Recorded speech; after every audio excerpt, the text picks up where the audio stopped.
Tervist vaata. Kas ma alustan sellega, et BTS ei ole kõige ausam. Maksab palju ja on loll ka. Panen oma kella 6 äratuse kinni ja lihtsalt vaatan telosse.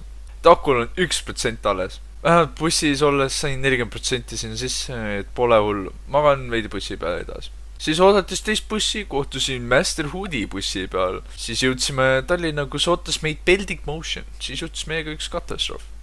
Läksime trammi peale.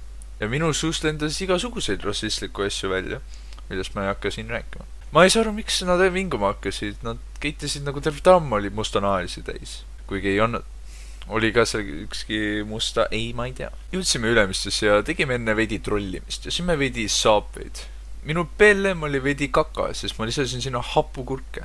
Pool trollimist hiljem me läksime lõpuks McDonaldsisse, kus Jungkook ootas mind. Tellisime oma Jiminni lõuna ära, aga ma pean ausalt kapist välja tulema ja ütlema, et need kaks kastet, ka junn ja magus chili, on veidi rassistlikud. Ma saatsin chili perse ja võtsin magus lolli kasme selle asemel. Kui me alustasime oma mukbangiga ja oma arvamusi tekitama, tegi Master Hoodie väikse review. What is up, my friends? Today I'm eating BTS meal. Yeah, but that backflip though. Minu arvates ka junn kas maitses kõige halvemini.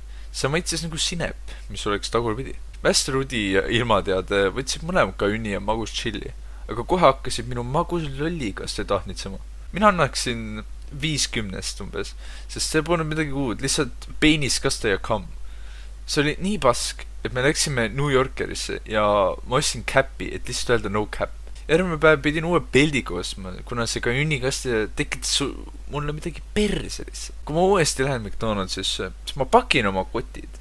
Ja ma lähen pigem kanaämbrit ostma, sest... What the dog doing?